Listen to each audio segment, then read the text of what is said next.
Hey everybody, and welcome to another episode of Vietnam Talk. And I'm Brian York from Father Founded. And today I had a very special person with me. His name is Jim Reischl. Jim is a Vietnam veteran. During the war, he served in Tan Son Nhut Air Base in the Air Force. And in during that time, he met a local woman named Lan, and he had a relationship with her. And after the war, he went back to the US and have a return to a normal life.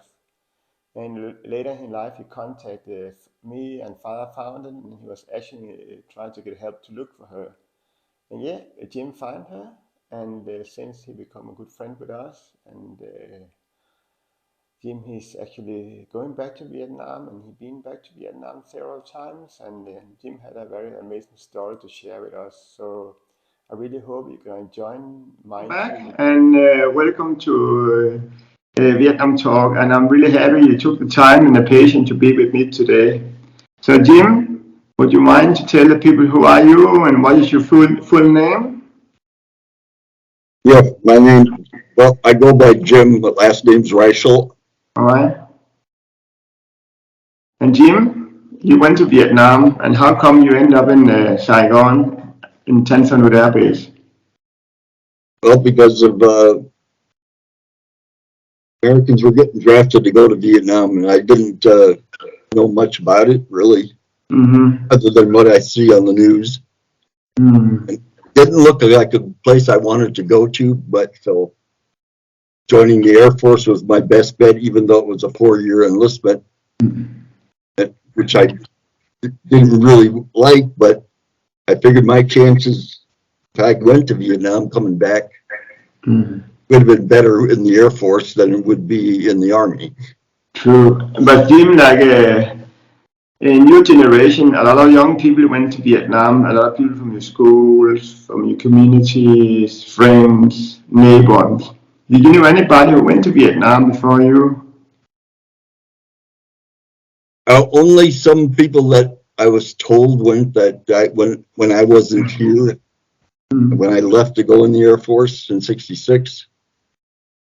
I heard about certain people in town where I lived going, but I never really talked to them. So I didn't know anybody personally. Nobody in my class that I remember even went. But I don't know, because once I left, I didn't have communications with anybody. I didn't really know anybody that well anyway, even though it was a small town. But of all the places in the world, you end up in Saigon, you end up in Tan Son Nhut Air Base. And can you tell me the first day you arrived in this, huge air base? Yeah, well, the first day was just, well, I suppose really another way of looking at it, flying in was like, oh shit, what am I getting myself into? But getting off the plane was just the heat. And then just getting onto the base, we ended up going to the transit barracks. So I didn't have any idea where I was going. I didn't know if I was going out somewhere in the country, since my orders were just generic orders, headquarters 7th Air Force, Tan Son Nhut Air Base. Wow. But you know that like I say, Jim, I have been to, when I came to Vietnam the first time, 92, the air base, or now the airport, civilian airport, almost looked like on the last day of the war, because they still had the old American fixed wings, airplane, helicopters, the U, everything left behind. And they still had old hangars and all the things left behind. They had the old buses used to transport passenger now, and that time was for the GIs. And like we sometimes talk about, we drive outside the airbase, you can see the old concrete walls with the barbed wire from the old time. And I can only a little bit imagine how big the base used to be. Well, actually, I was told there was about 20,000 troops on the base. Wow. Not just Air Force, Army, and some Navy, and then Vietnamese Air Force was next on the base also. Wow. So, And I hear you have a swimming pool over there. yeah, they had a swimming pool there, but I never went by it because I don't swim, so I never went by it. But they had a swimming pool.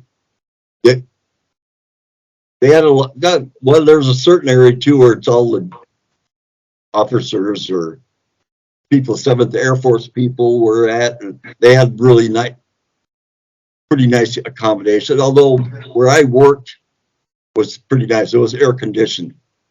Wow. And it was air conditioned for a reason, because they had teletype machines. Are you familiar with teletype machines? Yeah, you had that long time ago here.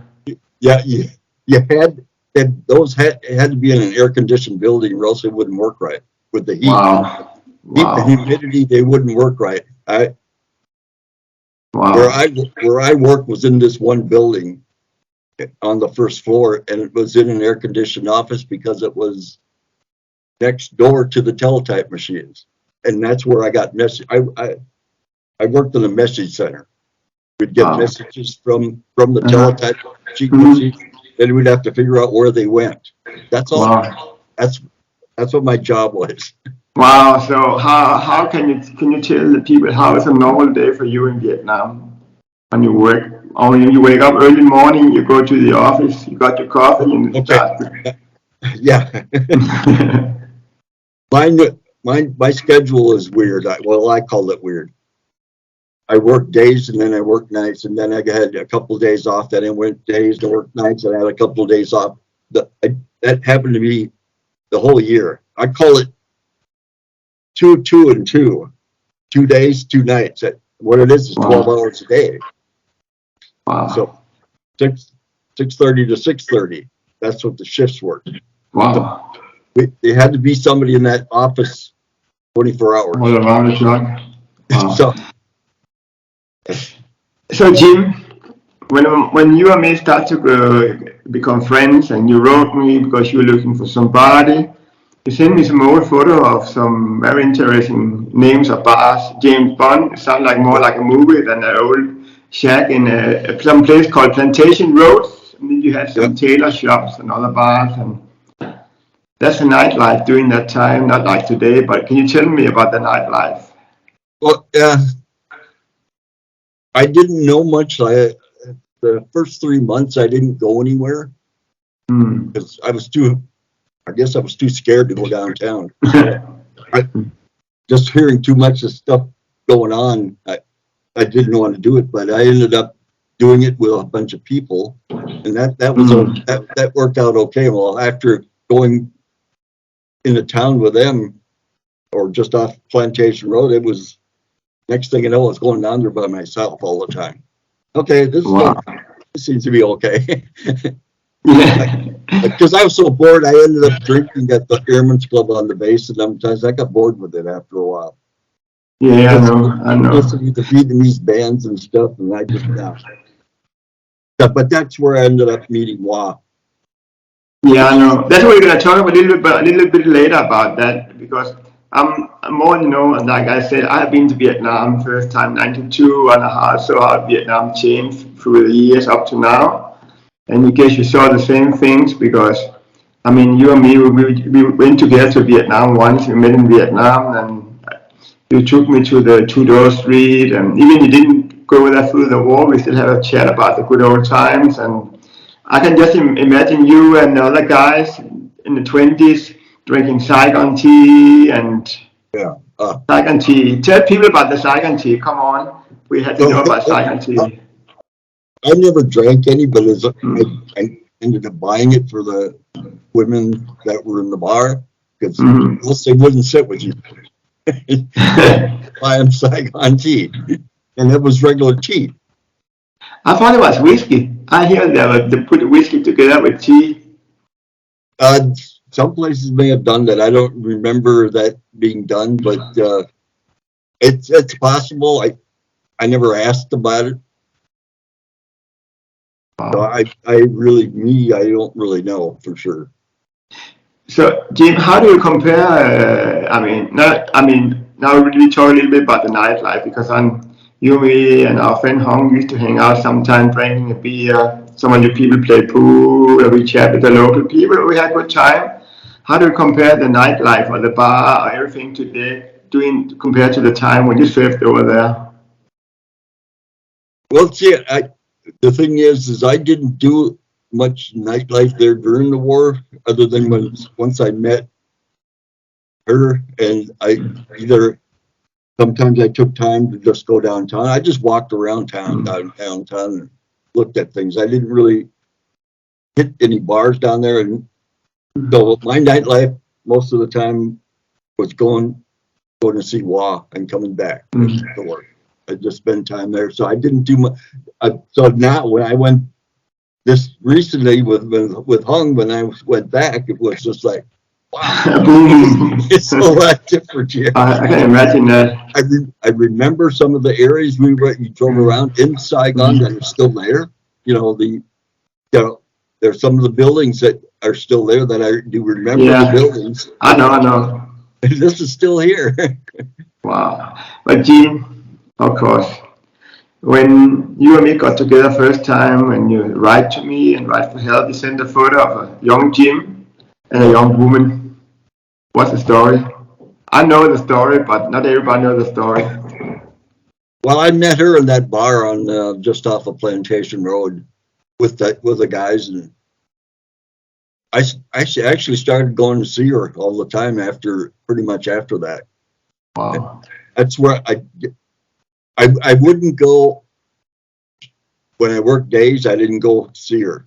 Mm-hmm. And usually if I went to see her, I'd see her when I was switching from days to nights. I'd go there that night and then come back to the base. Wow. When I worked at 6:30 in the evening.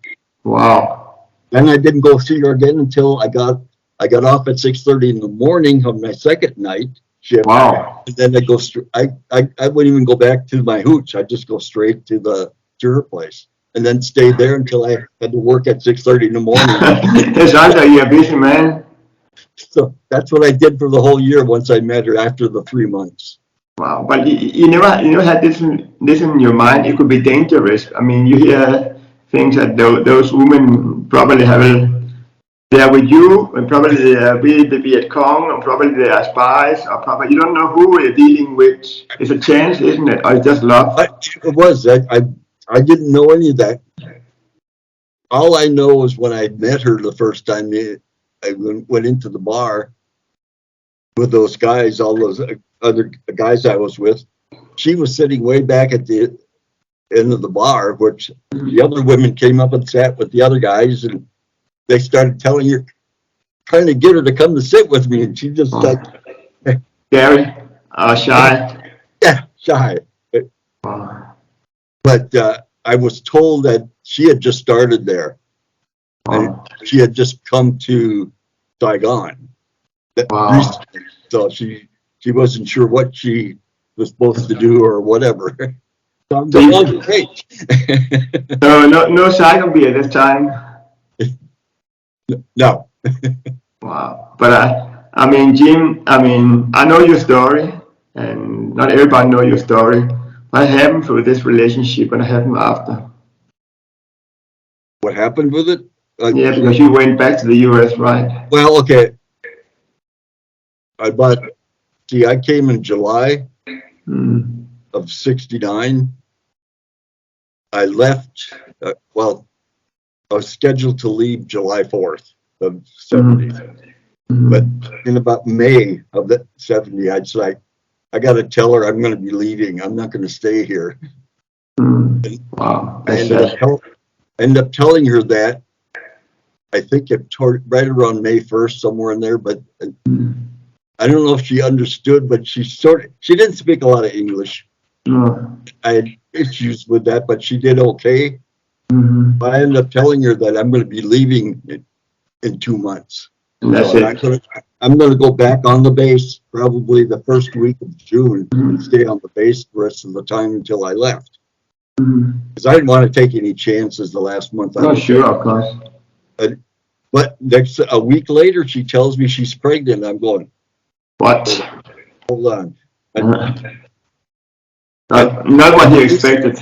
The reason that it bothered me a little bit is I remember when they had orientation at the base, people telling you, be careful of women when they say that they're pregnant because they just want to leave. And I'm going, uh-oh. You forgot that? Wow. So, but I told her I wasn't going to. Then a week later, after I said, no, I can't really, I don't know if I basically believe her or whatever, but a week later, she asked me to stay there with her. I was like, no, I'm not staying in Vietnam. There's no way I'm going to stay in Vietnam. I want to go home. I was there already a year. Yeah. You had enough? And I left her, I think it was the end of the first week of June. I got a picture of we waving goodbye from a sick wall. Wow. She's up on the place, whatever, on the balcony.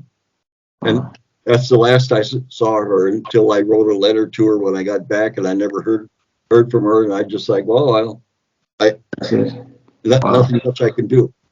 Wow. And then the year going by, you had to chill. You had your son, right? And you had family. And suddenly you started thinking about her. You finding your old picture, and then you start to contact us. Yeah. And then what happening? What happened with me contacting you? Yeah, you went back to Vietnam for the first time. Oh, that first time? Oh yeah. Geez, I'm just. Where? It was I knew about that. February 2012. Yeah.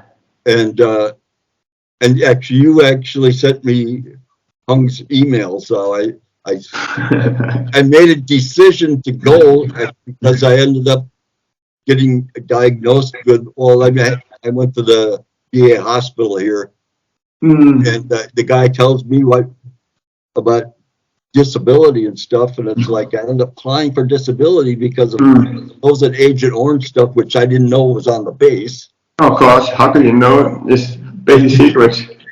So he said I had a heart issue going on in 2011, which I was taking care of. So I did this at that time, and suddenly I went and they figured everything out. I got an approval letter that I got approved for 30% disability, and I'm like, and then it was approved till this was in June of 2011. It got approved. I got back pay for 8 months. Wow. Suddenly I had a check for $3,700 that they sent me in there. That's crazy. Wow. Okay. And I know you kept telling me, you got to go to Vietnam if you're searching for it. You got to go to Vietnam. I filed for bankruptcy in early 2002, 2003. So I really didn't have the money. But getting this check kind of like, whoa, okay, give me Hung's dad. I get a hold of him. He got right back to me. Wow, but how was it when how did you feel when you arrived back to the same airport you left from? Well, that's weird too, because I'd never flown that much, and it's sitting on an airplane for other than flown that much, other than when I went there originally back in 69, and this is another long flight. But flying in was interesting because I told myself when I flew out, when I left Vietnam back 70 years, I'm never coming back here. There's No way. No way. And now I'm back. Here I was flying in. I saw the lights of Saigon. It's like, and I started thinking to myself, I told myself I wasn't coming back here, and now here I'm flying into the country. I was getting a little emotional about it. It's like, wow. But I thought, oh, let's see what it's like here. Wow. But I can remember the heat as I walked off. Oh yeah. Everybody can remember the heat and the smells of the fish sauce. That's true. And it was great because Hung was there. Oh yeah. I talked to him and he said, I'll meet you at the airport. We'll go from there. And That's the first time I actually met him, but. But Jim, it took you a long time to really find out what happened to your woman in Vietnam, and it wasn't actually just not because of us, but other people who helped out too. And Yeah. I'm happy. I'm a little bit part of it. But what happened when you find her? You found her actually. Yeah, I found her in 2016, I believe. Yeah, something like that. Yeah. Something like that. I mean, I did have help from somebody, which I'm not going to. Yeah, no, that's fair enough. We know who we are. Yeah, but it all worked out. I was kind of surprised, actually. I hadn't heard anything. Hung and I went traveling when I came there a few times to try to places and stuff, and we never really got anything. But I know a lot of disappointments. Yeah. I went back a few years and kept going back, but I went back after a while. I went back partly because I got to like it. Sure, I know. The people, the clients. At least. I know. People were nice. They're really nice. It's like, and that's when we ended up going back here.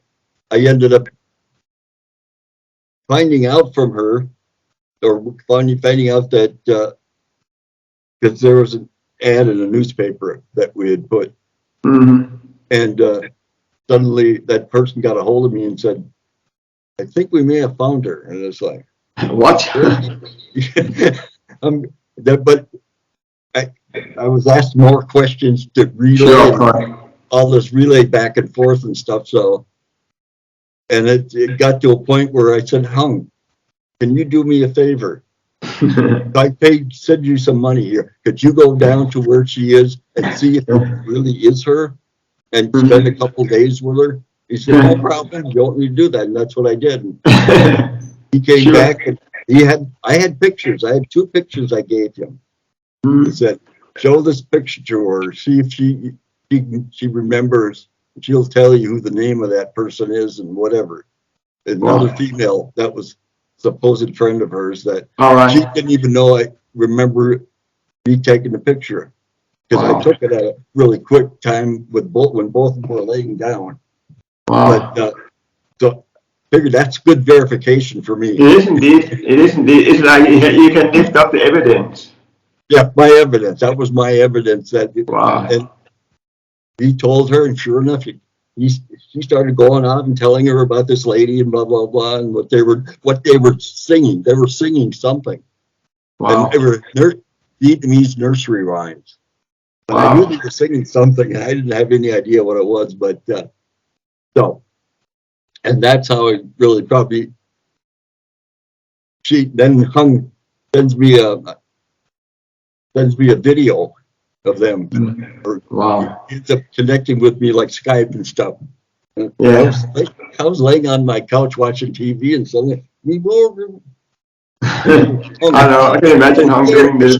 Yeah, that's the first time I saw her. It must be a shock. I mean, I could see it was her, but obviously she put on a little weight and all this other stuff. It's normal during the years, of course. Yeah.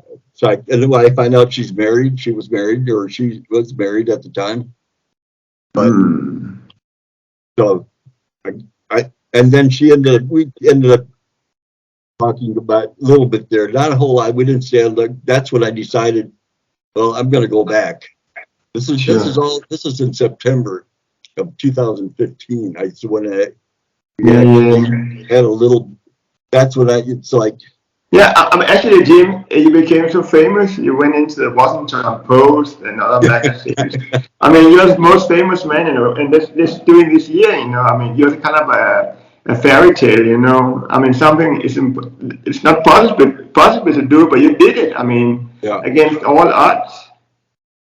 It was actually going there because I had already planned to go back to Vietnam before I even got confirmation of all this, because I decided in August, I'm going to go back no matter what.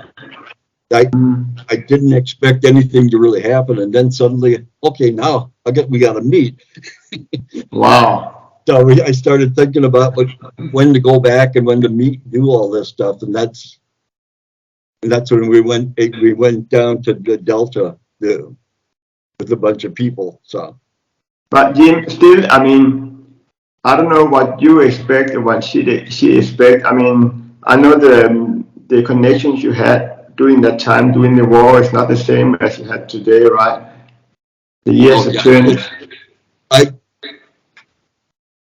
my main thing really of me getting in touch with her is to I wanted to know if she actually had a child. Of course, She was pregnant. That was my main thrust of going sure. to find her. Yeah, I had no idea I how would I know, find her. of course. That's why. And so well, she said she did, but later on these days, I'm not real sure if she really had a child. No, she just say, I think she's just saying that because, well, the reason I say that is when I met her, her husband was incapacitated. She was taking care of him. He had a stroke. He had a bad stroke, and he didn't know what was going on. You know, he looked at you, and there was just the glassy-eyed type look. Because I met him when I came there, he was still living, and she had been taking care of him for like 6 years. wow, that's a tough job. So, to me, coming back maybe is an opportunity for her to leave or to get away from it. Of course. Because it's just I've been thinking about it more these days, and that just things weren't adding up. When I first met her, I wasn't thinking about that at all, but No, of course not. How can she you? started to push me a little bit, which I was feeling uncomfortable. But Jim, you still keep going back to Vietnam again. I know you hadn't been there for a while because of the COVID-19 crisis, and you had to go back to the U.S. to do your own paperwork. You had your son in the U.S., Yep. and now you had a reason to go back to Vietnam, and you had a very good reason, I imagine. Oh yeah, I met a lady though a few years ago and it wasn't just a random lady I met. I know. It was a vet friend's BTB's wife's relative. So Wow. was met at a party when they were in town for a month, but I was there. So and I got to know them, and Hung and I went up there to their party. It was party because they were leaving, so they had a bunch of people over and dinner and all this other stuff. And actually, Brian, I met some former North Vietnamese officers there. Wow. At least he didn't kill you. There was a bunch of them there. I was like, wow. I found this out because I was like, oh, well, it was interesting. But I ended up sitting down in a place after eating, and suddenly it was like a small couch or whatever, and the place next to me was empty. Nobody was sitting there. Suddenly, this female comes walking down and sits right next to me. Wow. Well, I noticed. So Jim, so actually, you kind of closed the circle that started in Vietnam in '69.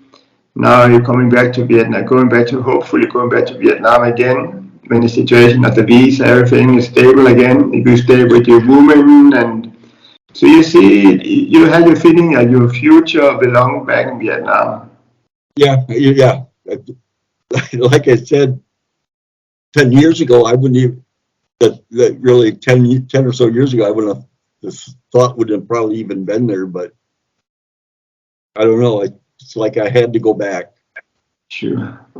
But I mean, all of you are veterans, had your own reason to go back. Some go back because of the healing, some go back because of love, some go back because of Vietnam is a fantastic country. I mean, the heat, the people, I mean, the food, I mean, everybody had their own reason, and some way more cheap than living in the US or even my country. Yeah. And I guess you had your reason now and to go back and live there because of love, because you love the country, and I guess so. Yeah, and you're right. It's very cheap, even compared to where I'm living at, and here in the U.S.